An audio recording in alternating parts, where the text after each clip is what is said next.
Agora é o seguinte, hoje, dia 20 de novembro, é o Dia da Consciência Negra. Um ano de muitas lutas, muito foi falado sobre esse assunto, mas muito precisa ser falado ainda. E precisa ser mudado e conscientizado. Por isso, hoje aqui no estúdio, eu recebo duas pessoas queridas, que inclusive a Andréia já esteve aqui no Você Bonita. Andréia Alves, psicóloga, muito bem-vinda, seja muito bem-vinda. E a Dé Bastos, comunicadora e idealizadora do Criando Crianças Pretas. Bem-vinda, meninas. Obrigada. Que bom receber vocês aqui no dia de hoje. Muito obrigada. E para introduzir esse assunto, tem um vídeo para a gente ver, olha só.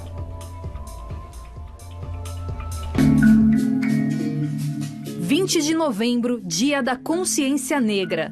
A data faz referência à morte de Zumbi, líder do Quilombo dos Palmares, grande herói da resistência anti-escravagista.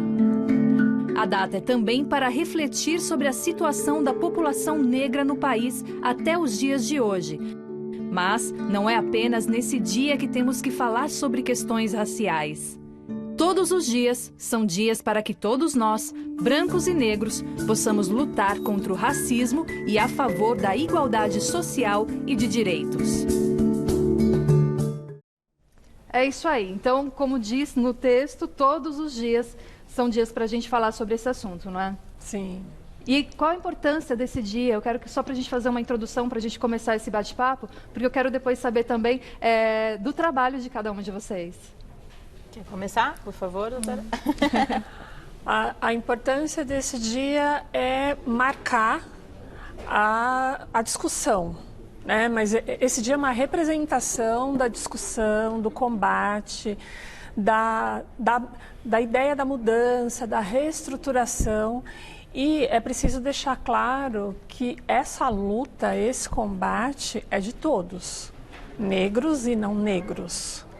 Sobretudo porque é preciso que haja responsabilidade e a responsabilização das pessoas brancas no processo de escravidão e entender que essa estrutura racista que a gente está até hoje está enraizado, faz parte de todo o processo de escravidão. Então, é preciso que em todos os dias do ano, às 24 horas de cada dia, isso seja discutido, entendido e colocar a mão na massa. Colocar em prática. Não é só saber, não é só ler, não é só conhecer. Esse é o primeiro passo. Mas é o fazer, para que seja mudada essa estrutura, essa realidade. Para você, Dé. O antirracismo, ele é absolutamente sobre ação. Então, a gente tem uma ideia muito equivocada de que o racismo é só manifestação de ódio, é só expressão do ódio. Também é isso, mas não é só isso. Isso é a ponta do iceberg. O que está na estrutura, o que fez com que um homem negro seja morto hoje no estacionamento de um supermercado, é o racismo estrutural, o racismo que faz parte do chão que todo mundo está pisando. Está desde a construção do imaginário, quando a gente vê imagens que, quando vão representar o povo preto, a gente sempre vê imagens ligadas à escravidão.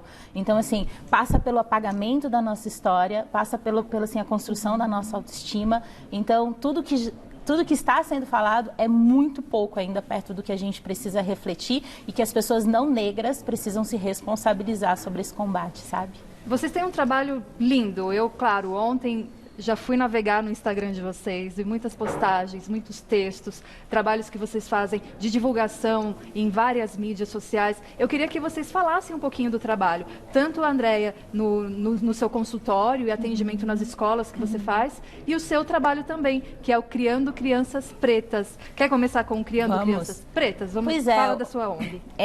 Parte do racismo, ele está em invisibilizar a gente como corpos pretos, né? Então, por conta disso, eu tive uma racialização tardia. Eu me vi como uma mulher negra com mais de 30 anos. Eu sabia que a minha pele era escura, mas não entendia politicamente o que isso significava. E foi quando só tem antirracismo, só tem consciência racial com estudo. Então, quanto mais eu fui me aprofundando, mais eu fui entendendo, eu queria compartilhar aquilo.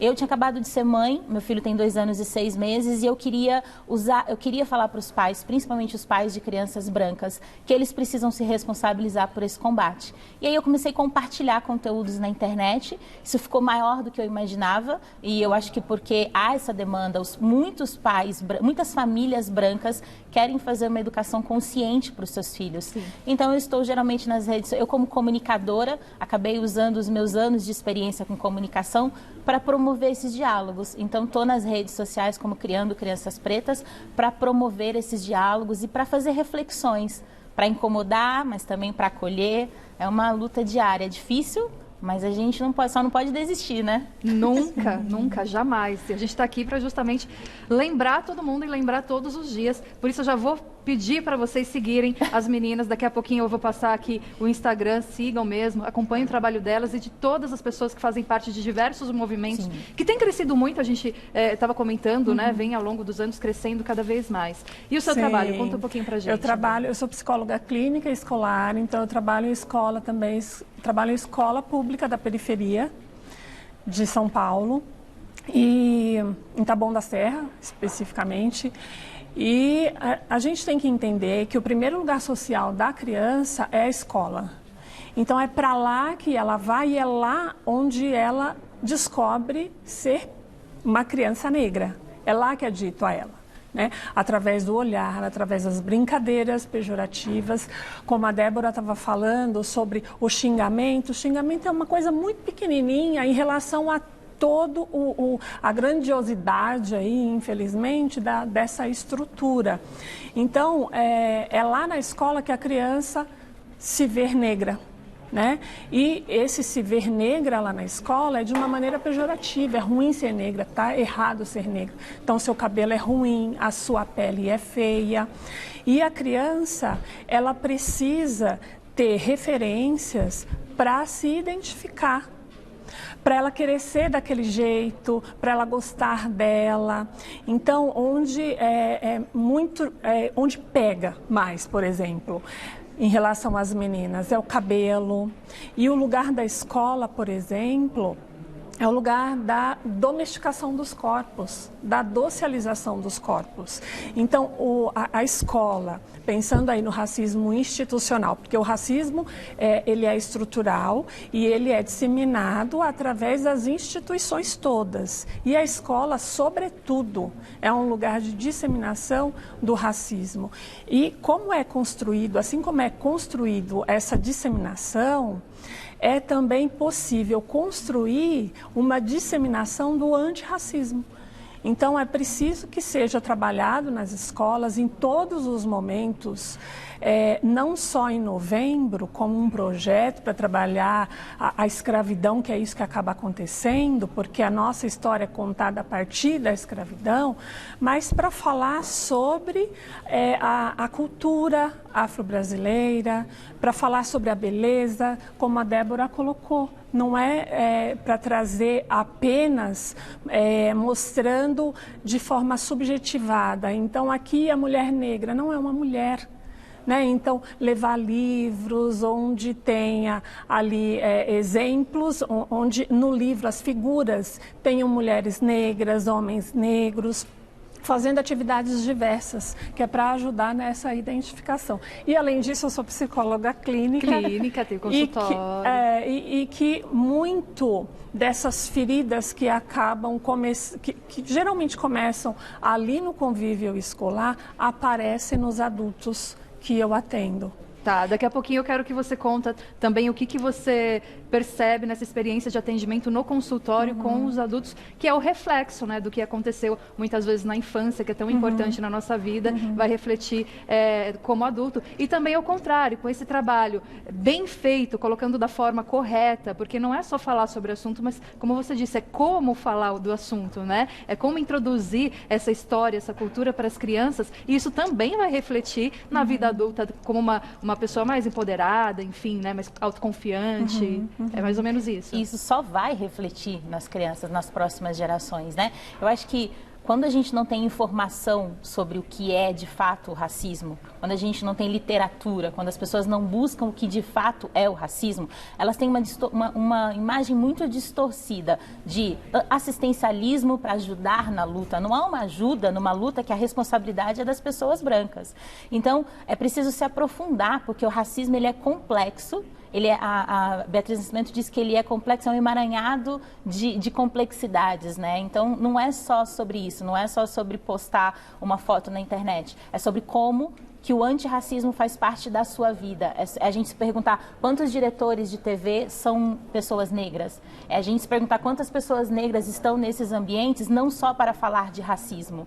Então, isso muda a estrutura. É tirar essas pessoas deste lugar de subserviência e colocar essas pessoas onde elas possam tomar decisões. Então, o meu projeto, eu brinquei até com vocês que é uma grande fake news que eu falo criando crianças pretas, mas é só sobre adultos. Então, o trabalho é para os pais, somente então. Para que os pais, para que a gente possa refletir isso na educação das nossas crianças, não dos nossos filhos.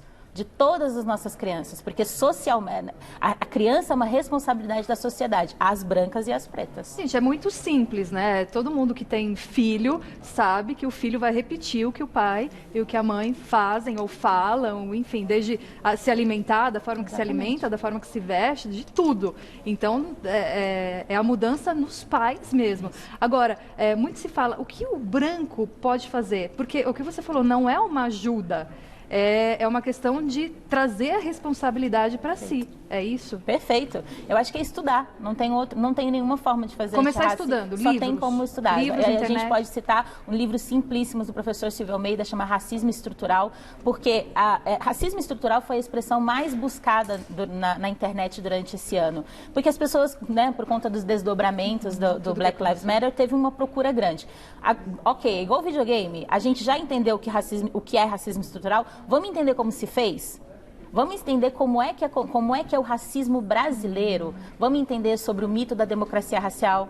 Vamos entender sobre o apagamento da nossa história. Vamos entender sobre essas hierarquias. Então, quando você busca informação que você de fato sabe o que não é só xingar uma pessoa de um nome de um animal, você vai trazer isso para a reflexão do seu filho. Você vai começar a colocar elementos de referência na educação do seu filho. Você vai se cobrar nos seus espaços que tenha pessoas negras. Isso começa a te incomodar. Eu sempre digo que a consciência é um caminho sem volta. Depois que você começa a pensar nisso, você começa a olhar nos espaços e dizer por que não tem nenhuma pessoa preta aqui? Sim.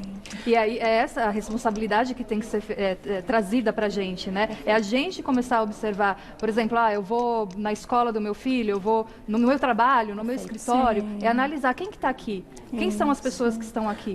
Outro livro que eu indico também, acho muito importante para começar essa discussão, começar a desnaturalizar o olhar, é o da Djamila Ribeiro. Um livro simples, o Pequeno Manual Antirracista. Ótimo. Pequeno Manual Antirracista. Pequeno Manual Antirracista. Acho que esses dois livros mais lidos esse ano, né? Eu fico me questionando sempre, isso é um desafio para mim, assim, o quanto a gente precisa ser didático e leve com as pessoas brancas quando a gente está falando disso. É um desafio muito difícil, porque você precisa tratar de uma forma leve um tema sobre violência. Então, nossos corpos são violentados e a gente precisa falar disso de uma forma leve. Mas ainda bem que existem intelectuais com muitas estratégias maravilhosas, como Djamila, como o professor Silvio Almeida, que faz uma linguagem fácil. Então, não tem desculpa. Você compra um livro que custa menos de R$20 e com uma linguagem extremamente fácil e é impossível você não ter entendimento. Assunto denso, mas com uma linguagem simples, não simplória, né? Não vamos confundir. É o primeiro passo. Você começa a ler e depois você vai lendo Bell Hooks, aí você vai ler Fanon. É um livro para todos. E você pega hoje em dia, todo mundo tem o celular, praticamente, a maioria das pessoas. Você pega no YouTube, tem canais maravilhosos. Infelizmente, eu conheci uma mulher que faz um trabalho lindo e eu não anotei o nome dela. Eu vou ver depois se eu coloco até na minha rede social, se depois vocês perguntarem. Que tem muito conteúdo para você assistir, de vídeos, de entrevistas. Então assistam tudo. Sim, porque aí você vai pega uma coisinha dali, uma daqui, você vai construindo também essa responsabilidade. Eu penso que o primeiro passo é a desnaturalização do olhar, que é o que a Débora está falando, né? Desnaturaliza o olhar. O que isso quer dizer? Por exemplo, tem uma colega minha que estava me dizendo que levou o filho, acho que tinha 7 anos, para conhecer o colégio que ia estudar. E aí a diretora recebeu e foi apresentando o ambiente escolar. E aí, naquele momento, ela percebeu que o filho dela estava sendo introduzido ao racismo. Por quê? Conforme ia apresentando, essa aqui é fulana, quando apresentava a coordenadora da escola, essa aqui é ciclana, é a professora, né? E cada uma com as suas roupas. E quando chegava, por exemplo, na cozinha, essa aqui são as meninas da cozinha, todo mundo uniformizado, então, e aquelas pessoas eram negras. Né? Então, aquelas pessoas negras não tinham direito a escolherem suas roupas, estavam com uniforme, não tinham nome e elas estavam ali naquele, colocado como um lugar de subalternagem, né? Então, o que a criança estava aprendendo sem ser dito? Né? Que pessoas negras estão ali para servir. Não tem nome, não tem direito a escolher suas roupas. E as pessoas não negras têm nome e podem escolher suas roupas. Então, começar a desnaturalizar esse olhar, ter um incômodo, já é um princípio. Excelente. Você tinha falado até nas escolas, né? Às vezes tem que a criança, óbvio, ela nasce pura, né? Como diz assim, ela nasce, né? Neutra, vamos dizer. E aí ela vai aprendendo as coisas da vida. E na escola é onde ela começa a perceber essa questão do preconceito. E, de repente, um xingamento, ou algo como você falou, criticando a pele ou o cabelo, ele pode ser, não sei se eu estou dizendo certo, mas mascarado como bullying, sim, ao invés de falar que isso é um preconceito? Pode. Precisa dar o nome certo às coisas. Porque se a gente nomeia, tem como combater aquilo. Aquilo que não é nomeado, não é combatido. E daí é bullying. Bullying não é racismo, é outra coisa. Então, a gente vai combater como outra coisa. Então, é preciso ampliar a discussão, inclusive com o corpo docente, sobretudo com o corpo docente, mas todos os outros, toda a equipe da escola, para que se possa parar tudo e vamos conversar e vamos discutir, deixa vir, não é interromper e dizer, não, você não é isso, então tá bom, vai sentar. Tem uma observação importante que a gente pode fazer sobre a diferença entre bullying e racismo. O bullying, geralmente, ele é uma dinâmica feita entre as crianças, entre os alunos, entre o adolescente. O racismo estruturado e institucional dentro da escola, ele muitas vezes é praticado pelo professor, pela própria escola, pelo material didático, pelo ambiente num todo. Então, a gente precisa perder exatamente o que ela disse, a gente precisa nomear as coisas. Racismo é um sistema estruturado social, ele não é só individual. O racismo reflete no final como comportamento, mas ele é uma estrutura social. E o bullying geralmente é uma dinâmica entre crianças que também deve ser combatido, ninguém está minimizando aqui o peso do bullying, como ele também... tem que diferenciar. Mas a gente precisa diferenciar. Tem só uma outra coisa que a gente tem que dizer, você fez uma fala inicial que fala que criança, ela nasce pura.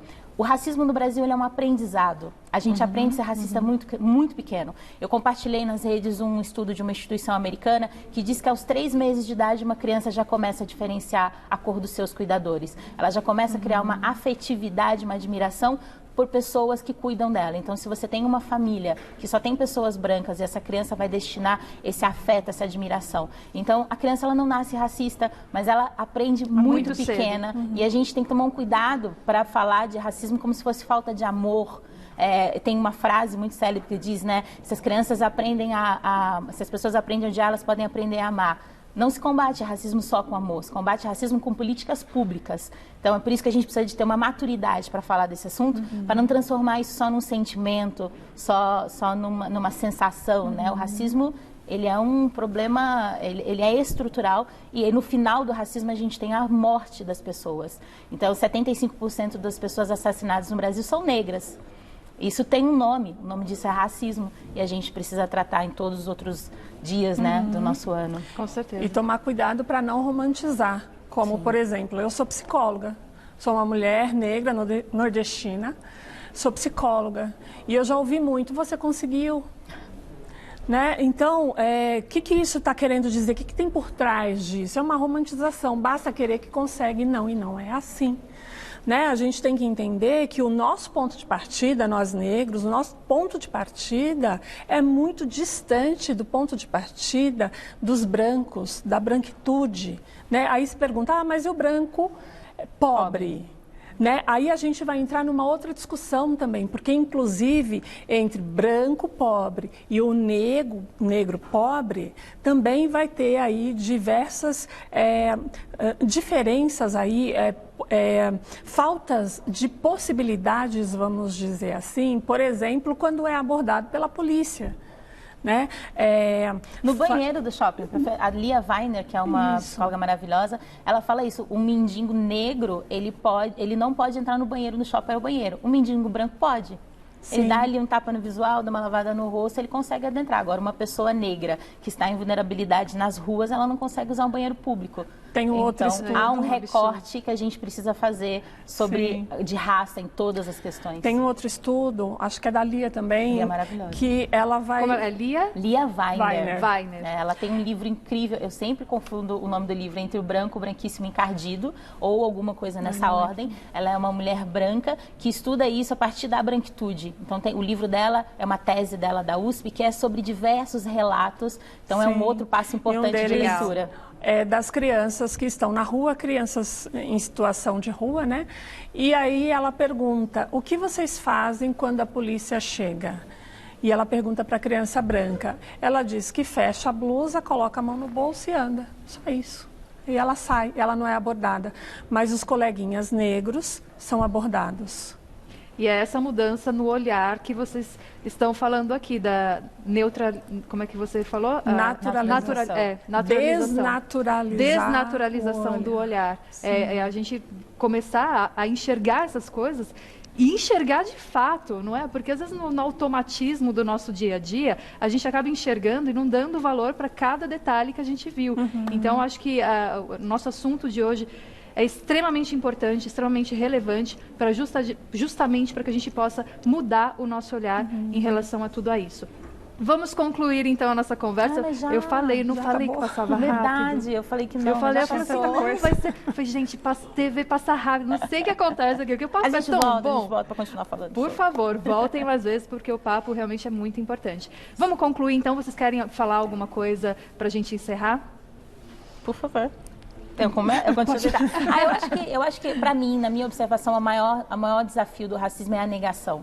É como toda a nossa história foi construída para que a gente tivesse esse entendimento da democracia racial. Ou seja, a gente convive aqui numa boa. A gente olha lá para os Estados Unidos e fala: eles tiveram lei de segregação, a gente não. Então a gente convive numa boa. Não, a gente não convive numa boa. Isso é uma grande mentira. E a gente precisa entender qual é a nossa vivência individual, mas olhar para a estrutura. Não é sobre eu e você, não é sobre Camila e sobre Débora. É sobre como eu sou uma mulher negra e você é uma mulher branca. E a gente só vai conseguir fazer isso junto. Eu tenho uma frase que eu sempre digo, que eu boto fé nas crianças e todo mundo faz parte, só dá pra gente fazer isso juntas. Tô lá no Criando Crianças Pretas, promovendo diálogos. Nem sempre eu tenho resposta, às vezes eu tenho mais perguntas do que respostas.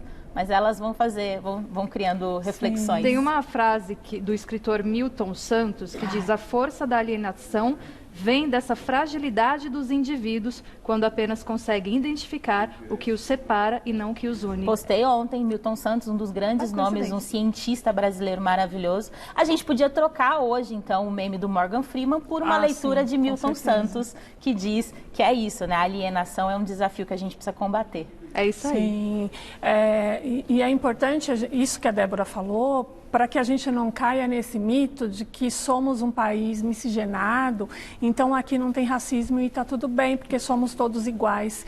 E quando é dito que somos todos iguais, isso está deslegitimando a nossa luta. E está colocando um olhar romantizado, porque temos aí o colorismo, né? Como somos deveria todos ser, iguais. Mas pensar que essa miscigenação é fruto do estupro.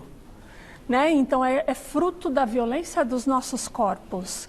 E algo muito importante aqui, rapidinho, que eu gostaria de falar, que é o que eu tenho escutado muito na clínica, tenho me debruçado sobre o estudo da constituição da subjetividade da pessoa negra, o quanto essa Constituição é atravessada pelo racismo, né? Então, compreender que as pessoas negras precisam, sim, desse espaço e que elas não sejam entendidas só como pessoas fortes e que precisa cuidar apenas do corpo para ser forte e combater as coisas, mas cuidar também das emoções. Da parte interna. Você como psicóloga, sim, né? Com certeza. Sim. Eu quero muito, muito agradecer a presença de vocês, que vocês possam voltar mais vezes para falar, são tantos assuntos que podem ser ditos aqui, mas acompanhem as meninas. Eu digo meninas, são mulheres, mas é a minha forma carinhosa de chamar. Não, adoro menina, tá tudo bem, imagina. Então tá bom. Olha, Andréia Alves, psicóloga, que tem aqui o Instagram, @psicóloga.andreiaalves. Bem simples, psicóloga.andreiaalves. E a Dé Bastos tem também, além do Instagram, qual que é o seu Instagram? É @criando crianças pretas mesmo, né? Bota nos buscadores que eu tô aí pela vida. E tem o site também, que é revista... Não, essa é a minha revista. É sua. Tá, então eu tava Revista Patos. Tá confuso. Então a sua revista Patos, é isso? Isso. Patos é pathos.com.br. Engasguei. Isso. Certinho? Tudo ótimo. Obrigada, gente. Até a próxima. Obrigada. Até breve. Bom...